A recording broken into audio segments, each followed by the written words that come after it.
Morning class 12. Today I'm going to start with your other subtopic, that is the disintegration of USSR, that or the breakdown of USSR. Okay. So now we know, as we've seen, okay, USSR stands for your Union of Soviet Socialist Republic. Okay, Soviet meaning your council. Okay, and how was it formed? It was formed because of the Russian Revolution that was started in 1917. As children, we remember last year we had done Russian Revolution. Okay, and that was against the Tsardom, the monarchical rule. Okay, Nicholas II, that was started by your Bolsheviks, right? They were known as the peasants, the Bolsheviks. Okay, so it was against the Tsardom because they wanted to have a classless society. So formally, USSR was established in 1922. So with that comes your philosophy of communism. Okay, that comes with your Marxist theory. Okay, of Karl Marx.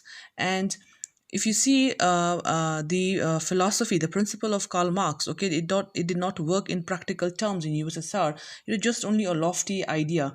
Okay, it was the dream of the communist, of a utopia, of getting a country, okay, where every person works for a greater good, okay, and the profit being shared by everyone. Okay, so that means you have a classless society. But then that did not work, because, and as we see, because that finally leads to your disintegration of USSR. Okay, breakdown of your Union of Soviet Socialist Republic. Now if you look at the map of USSR, okay, and you see all that in the red here, the line that's drawn here, okay, these are your 15 sub-national states. Later on, with the disintegration of USSR in 1991, they are called as all independent states, and they form as CIS, that is your common independent Commonwealth of Independent States, they were known as. Okay, so you have all these places here, your Kyrgyzstan, okay, Tajikistan, okay, Uzbekistan, okay, Kazakhstan, all these places here, Ukraine, okay, all these places, they form Russia. Okay, they later on form independent states. Okay, so there's a breakdown of this former USSR, that is a Union of Socialist Republic. Okay, because of your characteristics, your principles of your communism that was followed by them, okay, by USSR. If you see a 15 sub-national Soviets, these were, that was how your USSR was formed, with 15 sub-national Soviets, but later on they turn as independent states.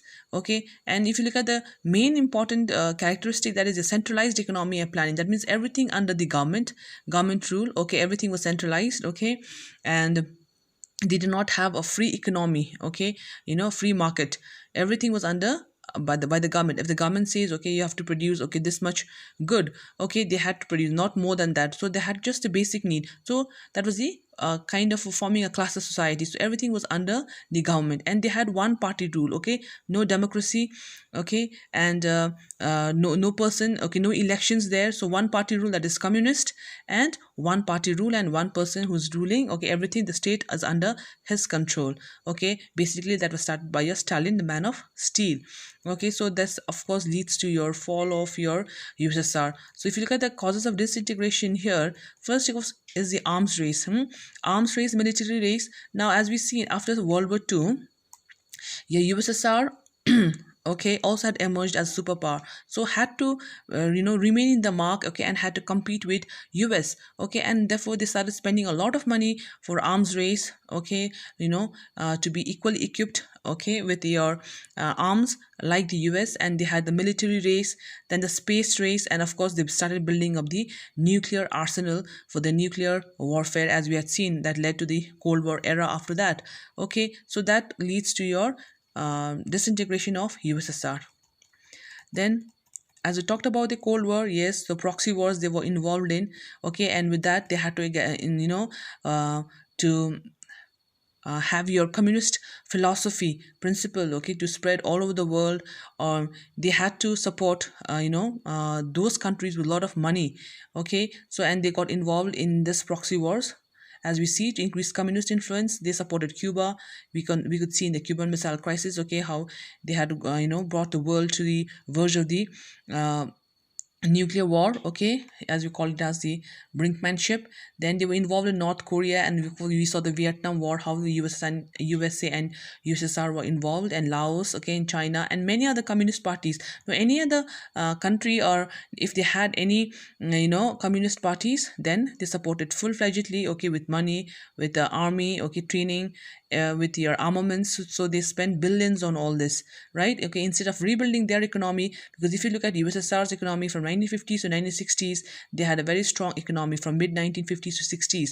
But after 1960s, it started deteriorating. Okay, so they had to spend a lot of material and technology on these nations, and that cost a lot of money for USSR. Then you can also see another proxy war in Afghan war, where your USSR was involved, okay, and hence they had to spend a lot of money here, 1979 to 1989, okay, because USSR had to fight against US here in the Afghan war, okay, where USSR supported here Mujahideen, okay, against USSR. Mujahideen, a group of people here, okay, who are against USA, okay, being involved in Afghanistan. So USSR also gets involved here against USA. So here you can see they lost a lot of soldiers, about 15,000, and 5,000 plus soldiers were wounded, and that drained a lot of vital resources of USSR.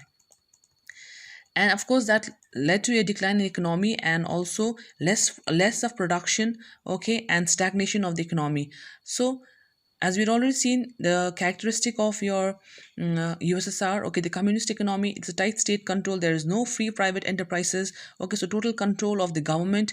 There is no free market here, okay, and that drained a lot of USSR's economic strength, okay, and that turned it to be your stagnant economy. There was no change or no increase in the economy. And finally, it was a totalitarian state. So this also becomes one of the most important cause for your disintegration of USSR. When it talked about the lofty ideals they had, okay, of having a country where everyone is equal, okay, and works for a greater good, okay, but that could not be reached, okay, because with your Stalin, your state, your USSR turns into a totalitarian state, okay. And we also know about your Stalin's purges, okay, how the people were slaughtered, were butchered, okay. So he was also more or less like your Hitler, okay, a dictator, right? So there's only one party rule, one man rule, so a totalitarian state. Everything what he says had to be done. Everything was censored. No civil rights given to the people, okay. No freedom of speech, no freedom of expression,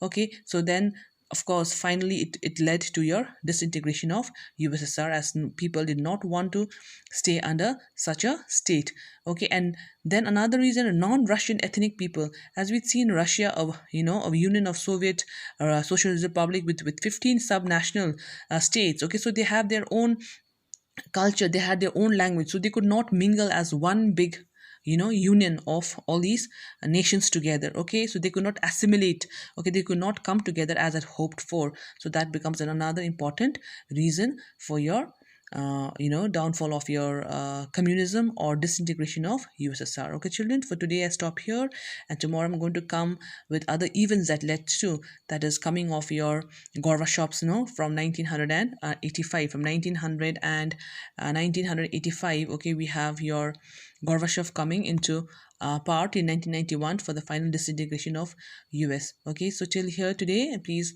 go through it and make a note of it, and please send me as your assignment. Thank you, children.